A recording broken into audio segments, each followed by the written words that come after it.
Selamat datang bagi Anda yang baru pertama kali hadir di ibadah online MDC Samarinda. Dan selamat bertemu kembali bagi Anda yang setia mengikuti ibadah online ini. Sebelum mengikuti ibadah online ini, perlu diperhatikan hal-hal berikut ini, yaitu ikutilah dengan sungguh tanpa melakukan pekerjaan lainnya. Jadi kita fokus dengan ibadah kita. Meskipun kita mengadakan ibadah online di rumah kita masing-masing, percayalah urapan dan jamahan Tuhan tetap nyata dalam hidup kita. Mari segera saja kita ikuti bersama ibadah online MDC Samarinda. Selamat menikmati ibadah. Selamat pagi gereja Tuhan. Kita semua adalah pilihan Tuhan. Mari sama-sama kita datang kepada Tuhan dengan ucapan syukur karena Tuhan telah memilih hidup kita.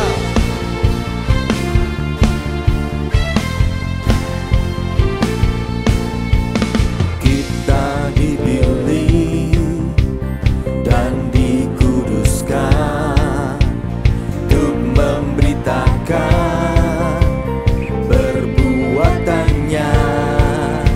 Sekarang saatnya bangkit nyatakan, Yesuslah Raja pemenang.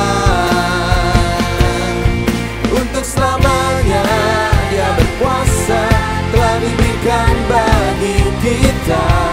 Kerajaannya tak akan tergoncangkan. Sampai selamanya pengharapan bergelora dalam kita. Kekal mulia nama-Mu Yesus Tuhan. Mari gereja Tuhan angkat suara memuji nama Dia.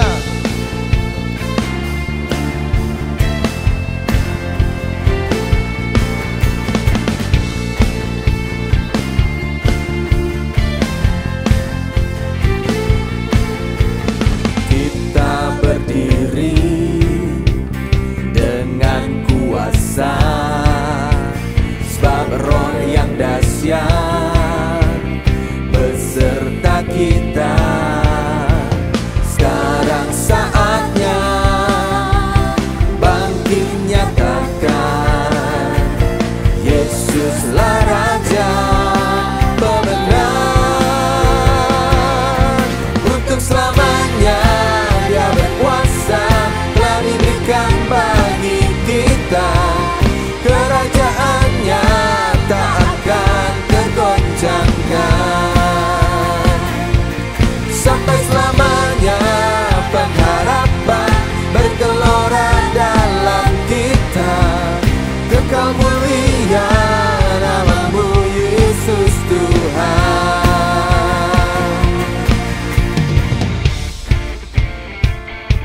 Biarlah segala yang bernafas memuji nama di atas segala nama.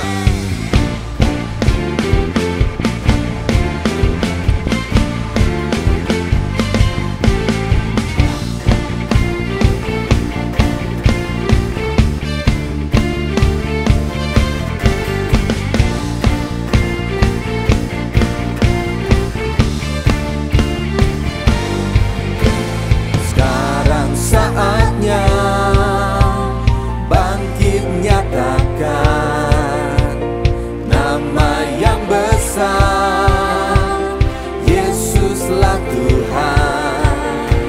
Sekarang saatnya bangkit nyatakan, Yesuslah Raja pemenang. Untuk selamanya Dia berkuasa, telah diberikan bagi kita. Kerajaannya tak akan tergoncangkan. Sampai selamanya pengharapan bergelora dalam kita. Kekal mulia nama-Mu Yesus Tuhan.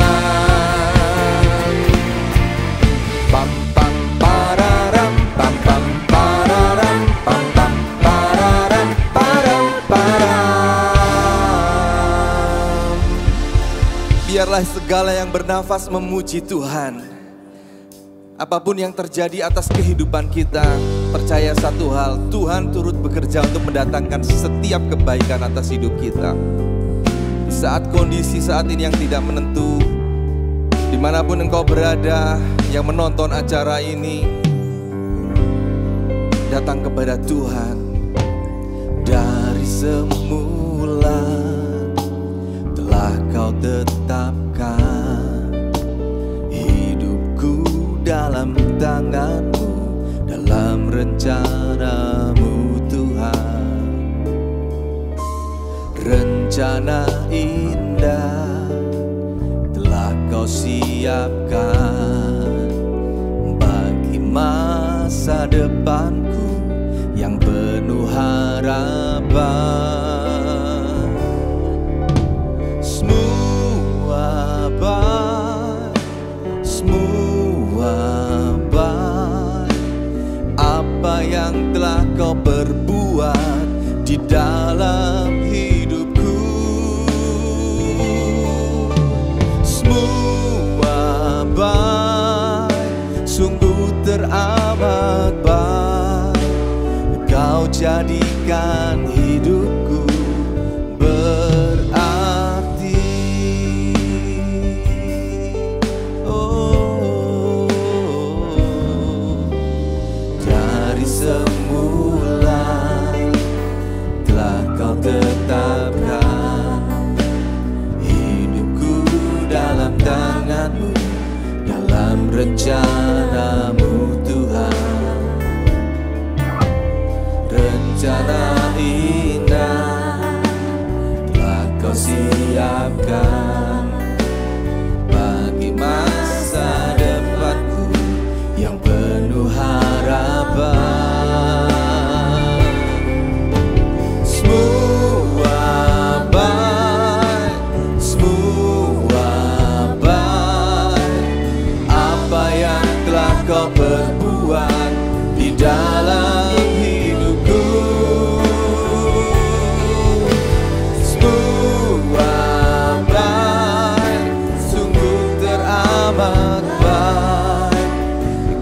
jadikan hidupku berarti.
Segala ucapan syukur kami naikkan kepada Raja di atas segala raja. Semua baik apa yang telah kau perbuat di dalam hidupku. Semua baik, sungguh teramat baik. Kau jadikan hidupku berarti.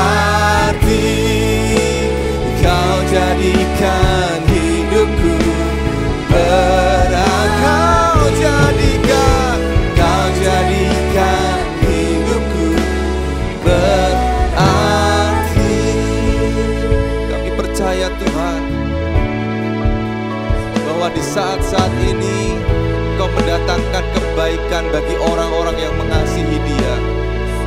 Kami percaya Tuhan bahwa kuasa-Mu tidak dapat dibatasi oleh apapun. Walaupun kami berbeda tempat, tapi kami percaya bahwa kuasa-Mu, kebaikan-Mu melingkupi setiap jemaat yang menonton acara ini.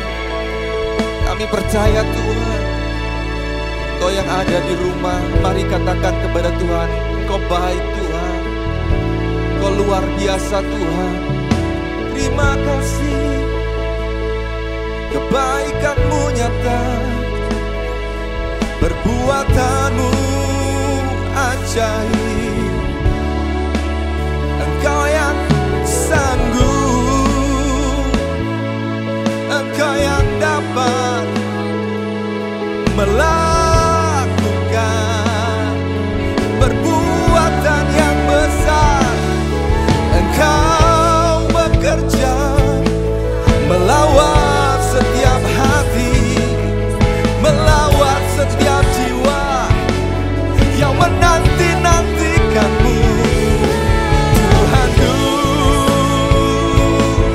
Rajaku, Tuhan yang berkuasa, Tuhan yang berdaulat, Tuhan yang berkehendak. Haleluya. Oh, haleluya. Biarlah segala yang merawat memuji Raja di atas segala raja. Tuhan yang berdaulat atas hidupmu. Dia Tuhan yang sembuhkan, Dia Tuhan yang pulihkan, Dia gantikan duka dengan sukacita.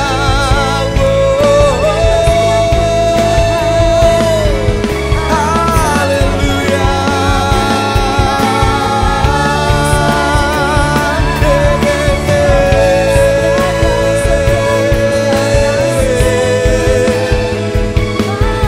Terima kasih Tuhan, terima kasih Yesus. Haleluya.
Yang berkuasa di bawah kolong langit ini.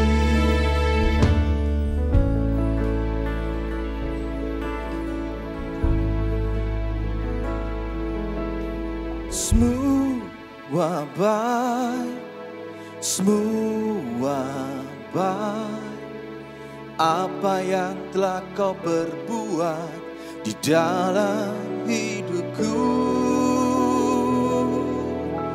Semua baik, sungguh teramat baik. Kau jadikan hidupku berarti.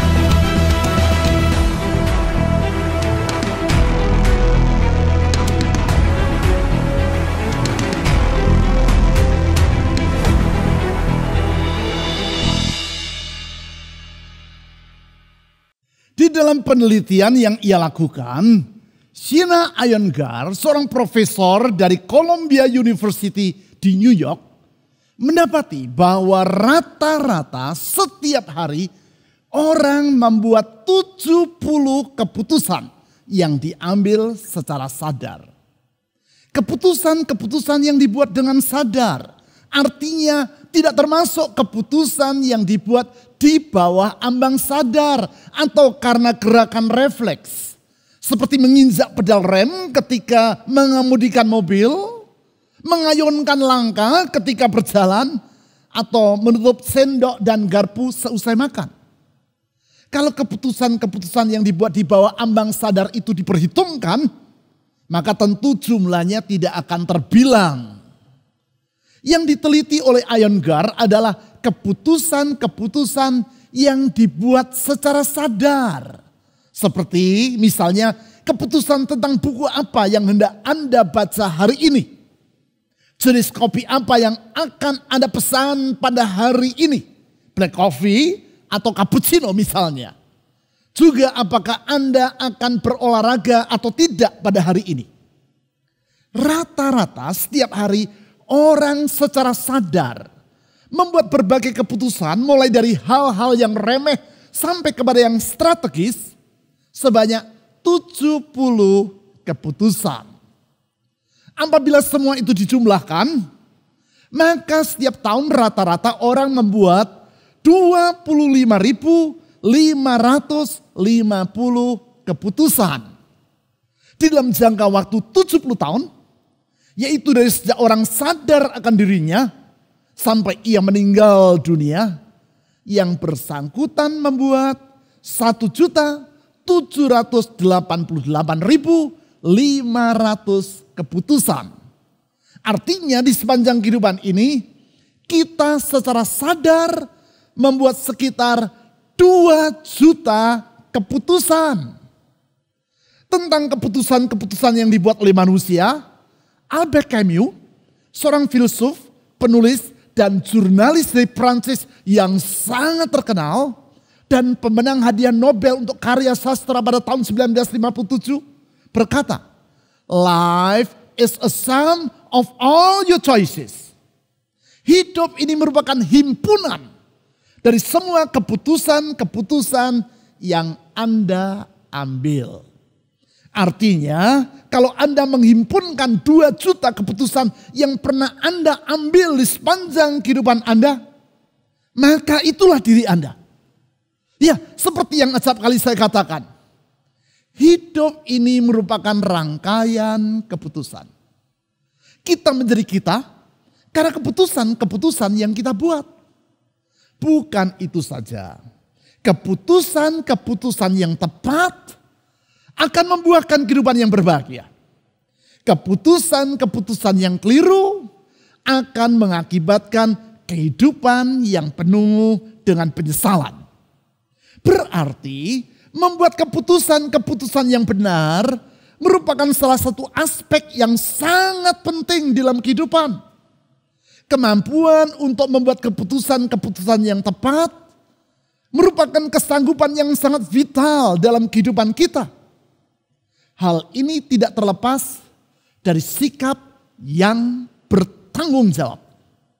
Hal itulah yang Allah sampaikan kepada Yosua di dalam Yosua pasal 1. Agar menjadi sikap yang mewarnai kehidupannya.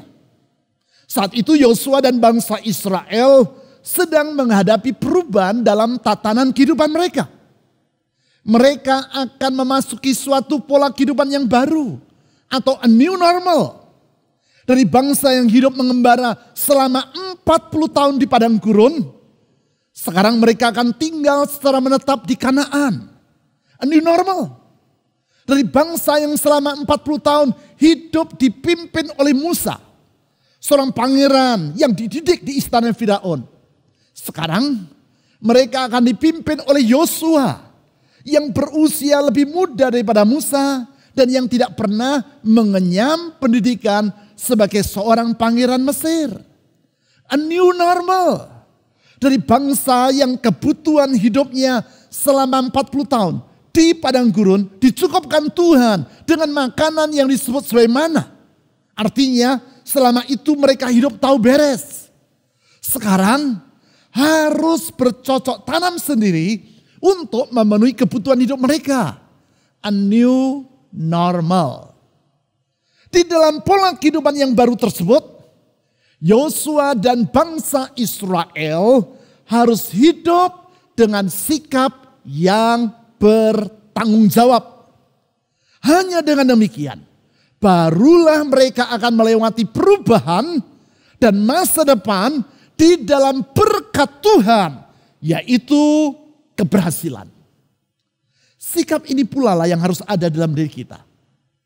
Sikap yang membuat kita bukan sekadar mampu bertahan hidup di era new normal oleh karena wabah yang melanda seluruh dunia seperti sekarang.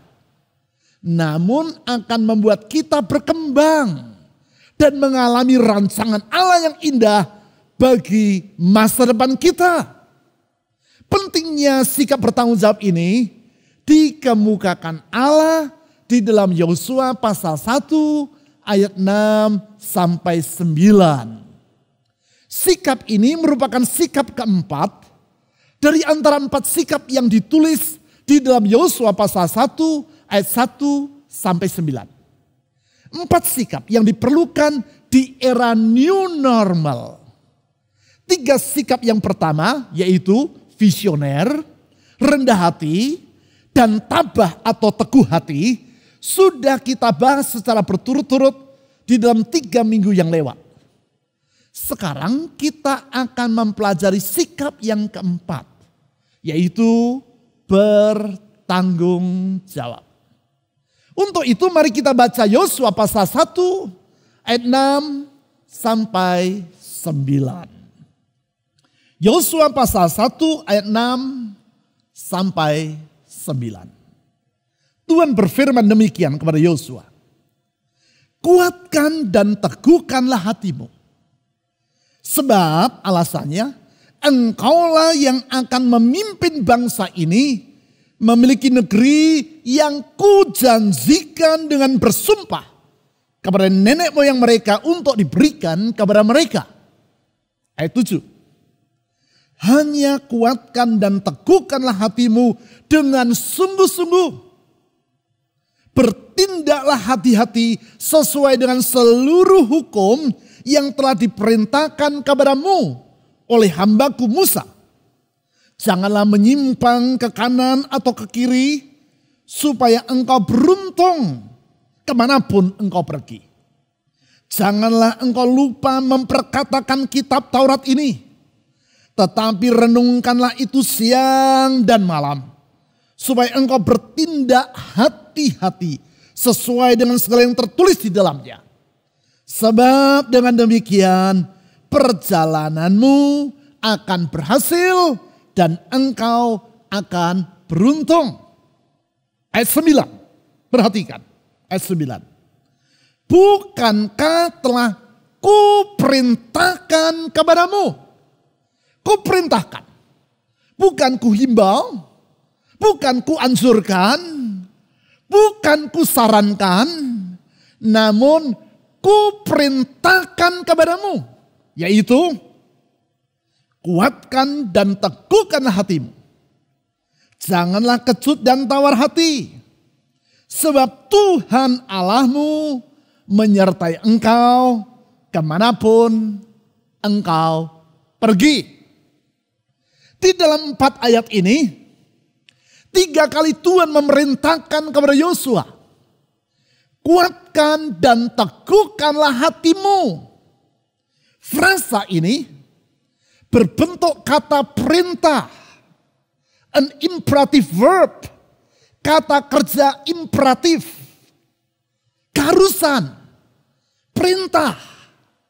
Artinya Yosua dan bukan Tuhan yang memiliki kewajiban untuk melaksanakannya. Suatu kata perintah. Artinya Yosua dan bukan Tuhan yang harus menaatinya. Suatu kata perintah.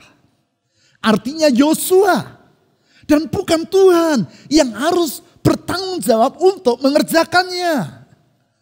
Memang acap kali dalam banyak hal manusia bersikap secara terbalik. Apa yang menjadi tanggung jawab dirinya, dia tidak mau kerjakan.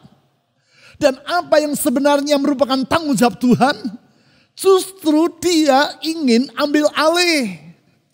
Sebagai contoh, berapa lama kita akan hidup di dunia ini? Itu adalah bagian Tuhan yang menentukannya. Namun, apakah kita akan melewati kehidupan ini dengan tubuh yang sehat atau tidak? Kita yang bertanggung jawab untuk menjaganya. Yaitu antara lain dengan berolahraga secara teratur dan makan tidak secara ngawur. Itu adalah tanggung jawab kita. Apakah kita akan berolahraga atau tidak? Itu bukan tanggung jawab Tuhan. Itu bagian kita. Jangan dibalik. Jangan Tuhan yang diminta berolahraga untuk kita. Dan kemudian kita yang menentukan berapa lama kita akan hidup di dunia ini. Mana yang adalah bagian Tuhan, biar itu menjadi tanggung jawab Tuhan. Mana yang merupakan bagian kita yang wajib untuk melaksanakannya secara bertanggung jawab. Dalam Yosua pasal 1 ayat 6-9 tadi, Tuhan berkata, Yosua, ada 3 tanggung jawabku. 1, memberikan negeri Kanaan menjadi milikmu. Ayat 6. Itu adalah tanggung jawabku. 2, menjadikan dirimu berhasil dan beruntung. Ayat 7 dan 8. Itu adalah tanggung jawabku, kata Tuhan. 3, menyertai dirimu kemanapun kau pergi. Ayat 9. Itu adalah tanggung jawabku. Namun Yosua, ada 3 tanggung jawab yang harus engkau penuhi. Hanya dengan demikian, barulah 3 tanggung jawabku akan engkau alami. Hal yang sama Tuhan sampaikan kepada kita. Masa new normal ini akan kita lewati dalam berkat, keberhasilan, serta penyertaan Tuhan. Asal kita bersedia hidup secara bertanggung jawab. Bertanggung jawab di dalam 3 hal. Yaitu yang pertama, bertanggung jawab di dalam membuat keputusan. Sebagaimana yang telah saya utarakan di awal pembicaraan kita tadi. Hidup ini merupakan himpunan dari semua keputusan-keputusan yang kita ambil. Kita menjadi kita karena keputusan-keputusan yang kita buat di masa lampau. Oleh sebab itu kita tidak boleh bersikap ceroboh dalam membuat keputusan. Sebab keputusan yang ceroboh tentu akan membuahkan berbagai persoalan dalam kehidupan kita. Namun di sisi lain, kita juga harus berani membuat keputusan.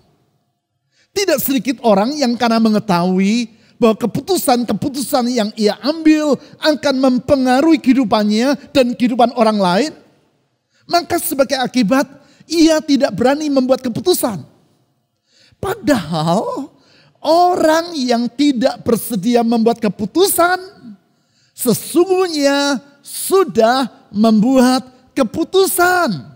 Yaitu memutuskan untuk tidak membuat keputusan. Dengan kata lain, tidak ada orang yang dapat menghindar dari kewajiban untuk membuat keputusan. Oleh sebab itu, di dalam ayat 6 tadi, Tuhan mengutarakan kepada Yosua bahwa Yosua harus berani membuat keputusan. Yosua harus bersedia untuk membuat keputusan. Dalam hal ini, keputusan yang dapat dipertanggungjawabkan. Mari kita lihat kembali Yosua pasal 1 ayat 6 yang sudah kita baca tadi. Kuatkan dan teguhkanlah hatimu.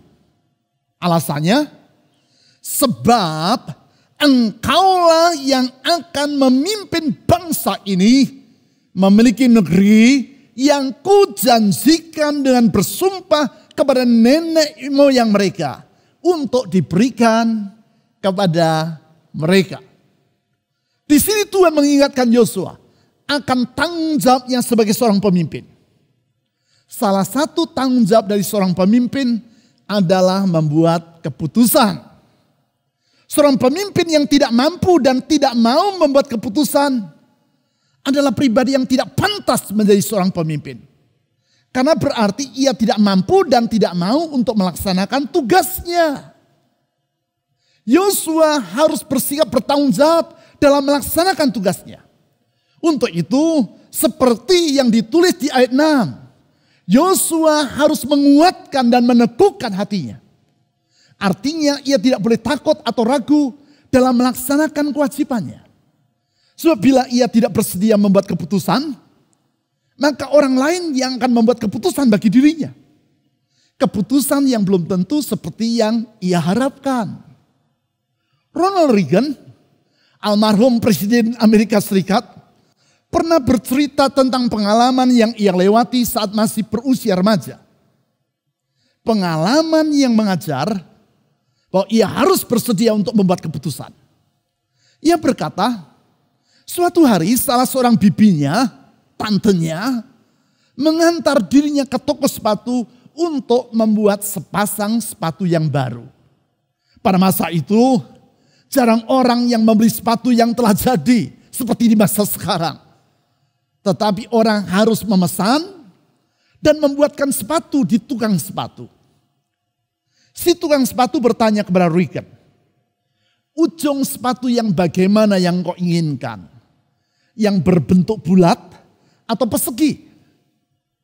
Karena tidak mampu membuat keputusan, maka Reagan tidak segera menjawab. Alhasil, si tukang sepatu berkata, baik, pulanglah dan ambillah waktu beberapa hari untuk memikirkan dan memutuskannya.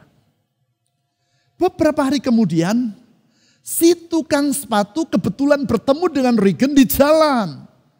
Dan kembali ia bertanya tentang bentuk ujung sepatu yang dikehendaki oleh Reagan. Lagi-lagi Ronald Reagan belum juga mampu membuat pilihan. Akhirnya si tukang sepatu berkata, kalau begitu beberapa hari lagi datanglah ke tokoku. Saat itu sepatumu sudah akan selesai dibuat. Beberapa hari kemudian Ronald Reagan datang lagi ke toko sepatu tadi. Tanpa bertanya tentang bentuk ujung sepatu yang dikehendaki Reagan, si tukang sepatu langsung menyerahkan sepasang sepatu kepada dirinya. Sepasang sepatu dengan sisi kanan yang berujung persegi dan sisi kiri yang berujung bulat.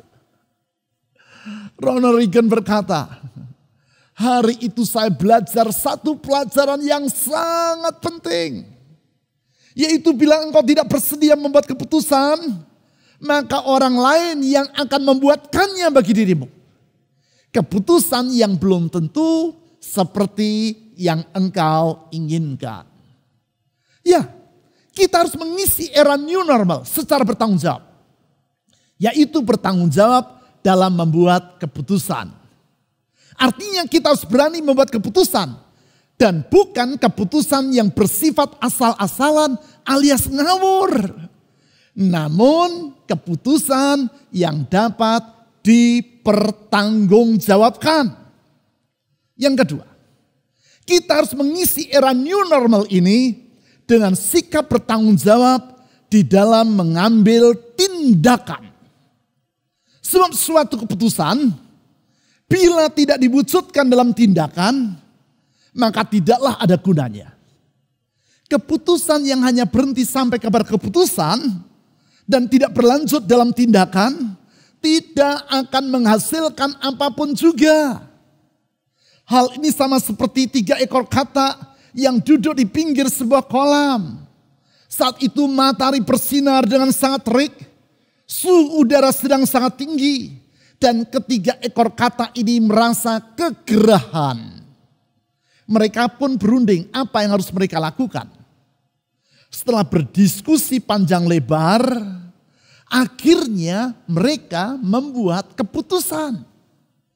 2 dari 3 ekor katak itu memutuskan untuk menceburkan diri ke dalam kolam. Yang satu lagi berkata, saya tidak mau masuk ke dalam kolam ini.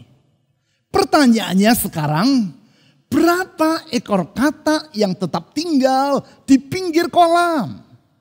3 ekor. Mengapa 3 ekor? Bukankah 2 ekor di antara mereka telah memutuskan untuk menceburkan diri ke dalam kolam? Ya benar. Namun yang berada di pinggir kolam tetap 3 ekor. Mengapa? Sebab walaupun 2 ekor katak tadi telah memutuskan untuk menceburkan diri ke dalam kolam, namun mereka hanya sekadar membuat keputusan dan tidak mewujudkannya dalam tindakan. Keputusan tanpa tindakan tidaklah ada gunanya. Lebih lanjut, sebagaimana kita harus membuat keputusan secara bertanggung jawab, demikian juga kita harus menindaklanjuti keputusan-keputusan tersebut secara bertanggung jawab pula. Hal itu diutarakan Tuhan kepada Yosua di dalam ayat 7. Yosua pasal 1 ayat 7. Hanya kuatkan dan teguhkanlah hatimu dengan sungguh-sungguh. Perhatikan. Bertindaklah hati-hati. Saya ulang. Bertindaklah hati-hati sesuai dengan seluruh hukum yang telah diperintahkan kepadamu oleh hambaku Musa. Janganlah menyimpang ke kanan atau ke kiri, supaya engkau beruntung kemanapun engkau pergi. Di sini Tuhan mengingatkan Yosua agar ia berani bertindak. Dan bukan asal bertindak, namun bertindak dengan hati-hati. Alias Yosua harus bertindak secara bertanggung jawab. Ingat, kalau kita bertindak secara tidak bertanggung jawab, maka orang lainlah yang akan memikul akibatnya. Sebagai contoh, kalau Anda membuang sampah secara sembarangan, sampah itu tidak akan berjalan dan kemudian masuk ke dalam tong sampah dengan sendirinya. Orang lain yang harus menanggung akibatnya. Entah mereka harus melihat lantai yang kotor karena perbuatan Anda yang tidak bertanggung jawab tadi. Atau mereka yang terpaksa harus memungut sampah itu dan membuangnya ke tempat sampah bagi Anda. Padahal kalau Anda hidup secara bertanggung jawab dan bertindak secara bertanggung jawab, maka orang lain tidak usah memikul akibat dari sikap Anda yang sembrono tadi. Hal ini perlu kita sadari. Sebab kalau di masa new normal ini, di tempat keramaian, Anda bertindak ceroboh, yaitu misalnya dengan tidak mengenakan masker, maka bukan hanya Anda saja yang akan menimba akibatnya. Di satu sisi bisa jadi Anda akan terpapar oleh virus. Namun di sisi lain, Anda juga dapat menularkan virus kepada orang lain. Kalau Anda tidak rajin menyuci tangan, bisa jadi Anda akan terkena virus. Namun bukannya tidak mungkin Anda menjadi pembawa virus dan menularkannya kepada orang lain. Singkat kata, seperti pesan Tuhan kepada Yosua dalam Yosua pasal 1 ayat 7. Di dalam era new normal, kita harus bertindak secara bertanggung jawab. Tidak ceroboh, namun berhati-hati. Bertindak dengan hati-hati. Termasuk yaitu dengan menaati firman Tuhan. Supaya dengan demikian dimanapun kita berada. Entah di tempat kerja, di sekolah, di dalam rumah tangga, dan di dalam pergaulan sehari-hari. Tuhan akan senantiasa memberkati kita dengan keberuntungan. Yang ketiga, di dalam era new normal ini, kita harus bersikap bertanggung jawab di dalam mengisi pikiran kita. Karena sesungguhnya kualitas kehidupan kita sangat ditentukan oleh apa yang mengisi pikiran kita. Kalau kita mengisi pikiran kita dengan hal-hal yang bermutu, maka kehidupan kita akan menjadi bermutu. Sebaliknya, kalau kita mengisi pikiran kita dengan sampah, maka sesungguhnya hidup kita tidak berbeda dengan tong sampah. Jadi, apakah hidup kita ini akan menjadi kotak permata atau kotak sampah? Tergantung pada apa yang kita isikan ke dalam pikiran kita. Kalau yang kita pikirkan adalah hal-hal yang mesum, hal-hal yang negatif, hal-hal yang tidak benar, hal-hal yang melenceng, maka kehidupan kita akan menjadi tidak bermutu. Kalau yang mengisi pembicaraan kita, kalau yang mengisi WhatsApp yang kita kirim dan pesan yang kita unggah di media sosial adalah sekadar berita gosip dan hoax, maka kehidupan kita akan menjadi tidak bermakna. Sebaliknya, kalau kita mengisi pikiran kita secara bertanggung jawab, yaitu mengisinya dengan hal-hal yang bermutu, mulia, benar, dan membangkitkan iman, maka kehidupan kita akan menjadi bermutu. Pentingnya mengisi pikiran secara bertanggung jawab ini disampaikan Allah kepada Yosua di dalam ayat 8. Yosua 1 ayat 8. Janganlah engkau lupa memperkatakan kitab Taurat ini. Kitab Taurat, firman Tuhan. Tetapi renungkanlah itu siang dan malam. Saya ulang, renungkanlah itu siang dan malam. Supaya engkau bertindak hati-hati sesuai dengan segala yang tertulis di dalamnya. Sebab dengan demikian perjalananmu akan, baca bersama dengan saya, perjalananmu akan berhasil dan engkau akan beruntung. Memang terdapat kaitan yang erat antara apa yang kita katakan dengan apa yang mengisi pikiran kita. Kalau pikiran kita dipenuhi dengan hal-hal yang mesum, maka kata-kata kita juga akan mesum. Kalau pikiran kita tidak bermutu, maka apa yang kita ucapkan juga tidak akan bermutu. Sebaliknya, kalau yang mengisi pikiran kita adalah hal-hal yang mulia, maka kata-kata kita juga akan bermanfaat. Kalau yang mengisi pikiran kita adalah firman Tuhan, yaitu kebenaran yang menuntun kita kepada kehidupan, maka kita akan melewati era new normal ini di dalam tuntunan Tuhan, penyertaan Tuhan, dan berkat Tuhan yang berlimpah-limpah. Oleh sebab itu, kita tidak perlu merasa takut terhadap masa depan kita. Kita tidak perlu merasa gentar dalam menyongsong era new normal ini. Alasannya, sebab Tuhan telah menjaminnya dengan penyertaan, tuntunan, dan berkatnya. Yang perlu kita lakukan adalah membuat keputusan-keputusan secara bertanggung jawab. Mengambil tindakan-tindakan yang bertanggung jawab. Dan mengisi pikiran kita secara bertanggung jawab. Itu bagian kita. Bagian Tuhan adalah menyediakan dan menjamin masa depan yang tidak akan mengecewakan. Apakah keputusan, tindakan, dan pikiran yang bertanggung jawab itu? Sebagaimana yang Tuhan katakan berulang-ulang dalam Yosua pasal 1 ayat 7 dan 8. Keputusan, tindakan, dan pikiran yang benar adalah keputusan, tindakan, dan pikiran yang sesuai dengan firman Tuhan. Firman Tuhan yang benar, mulia, dan murni.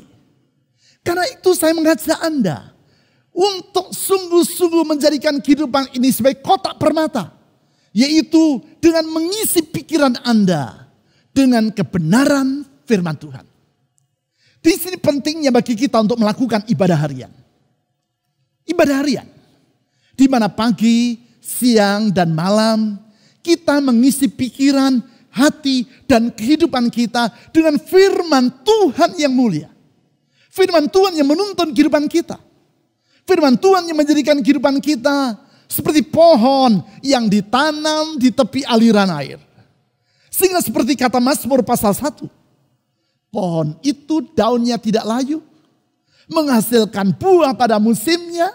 Dan apa saja yang kita perbuat, katakan bersama dengan saya, dijadikan Tuhan berhasil. Oleh karena itu, segera dapatkan buku ibadah harian seperti yang ada di tangan saya. Buku ibadah harian yang akan menolong Anda untuk mengisi kehidupan Anda secara bertanggung jawab. Untuk itu hubungilah nomor telepon di bawah melalui WhatsApp untuk mendapatkan keterangan cara membelinya. Mungkin ada di antara Anda yang bertanya, untuk apa saya membeli bukunya, Pak?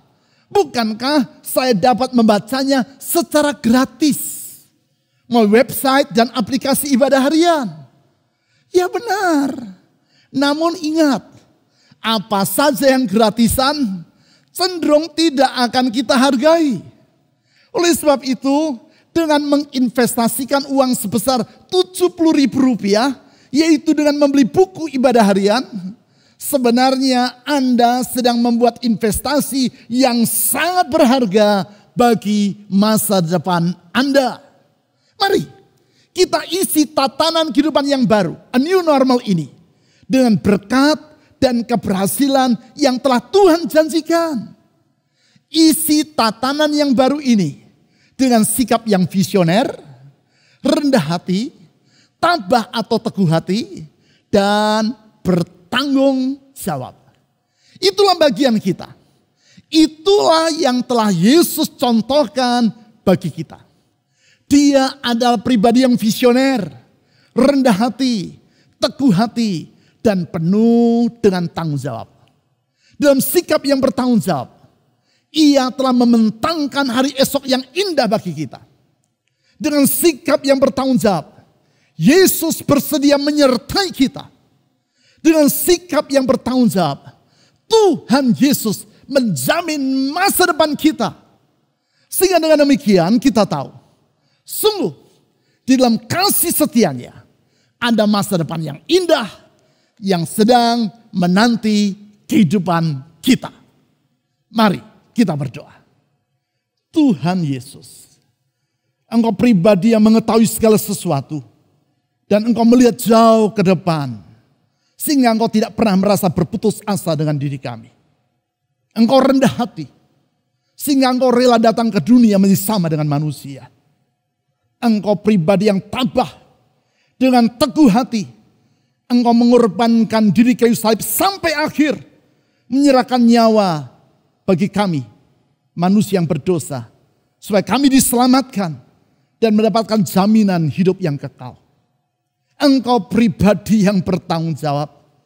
Engkau berjanji akan menyertai kami, tidak akan pernah meninggalkan kami, menyediakan hari esok bagi kami, dan menjamin janjimu itu dengan kasih setiamu. Oleh sebab itu Tuhan Yesus, ajar kami untuk hidup seperti dirimu juga. Ajar kami untuk berani hidup bertanggung jawab. Mengisi kehidupan ini dengan keputusan-keputusan. Dengan tindakan-tindakan. Dan pikiran yang bertanggung jawab.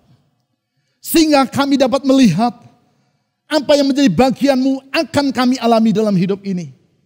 Penyertaan, jaminan akan masa depan, dan berkat serta keberhasilan akan menyertai kami di sepanjang kehidupan kami. Saya berdoa untuk semua orang yang sedang mengikuti ibadah pada hari ini dan mendengarkan uraian firman Tuhan ini. Tuhan Yesus, tuntun dan sertai anak-anak-Mu. Tuntun dan sertai mereka melewati setiap musim kehidupan. Sehingga kami tahu bahwa di balik semua yang kami alami, sehingga kami tahu di balik semua yang kami alami, kami akan melihat pertolongan, berkat, dan keberhasilan dari Tuhan menyertai kehidupan anak-anak-Mu. Di dalam nama di atas segala nama, nama yang indah, nama yang menyelamatkan, nama yang menebus kehidupan kami dari kehidupan yang lama, dan menjamin kehidupan yang baru untuk hari depan kami. Nama Yesus Kristus Tuhan, kami telah berdoa. Amin.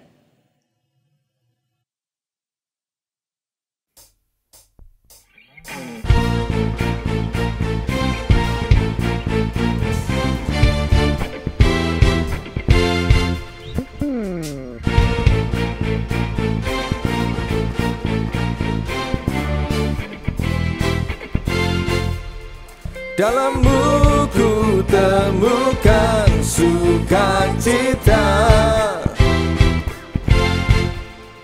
Dunia takkan sanggup untuk berikan. Segala bebanku pun digantikan. selama ku ada di dalam-Mu. Kaulah sukacita, pengharapan dan kehidupan. Kau beri kekuatan, haleluya, bersukacita selamanya.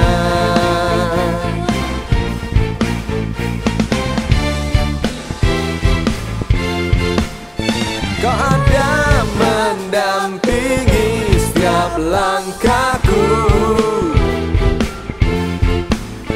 berikan kekuatan dengan Roh-Mu.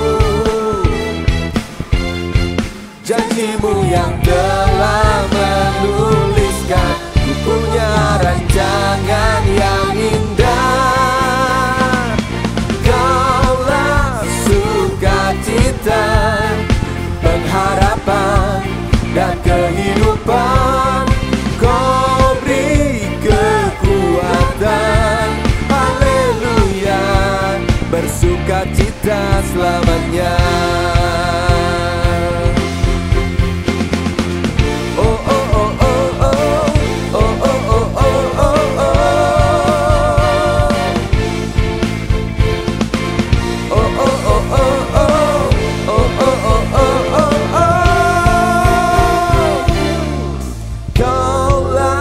Sukacita, pengharapan dan kehidupan. Kau beri kekuatan, haleluya, haleluya.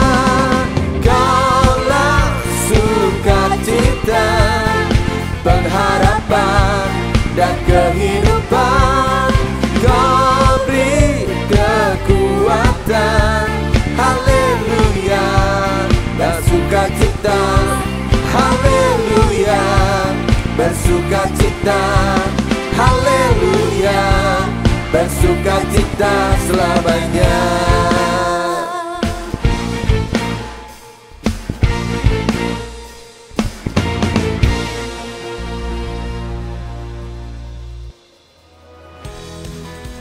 Terima kasih telah mengikuti ibadah kami secara online.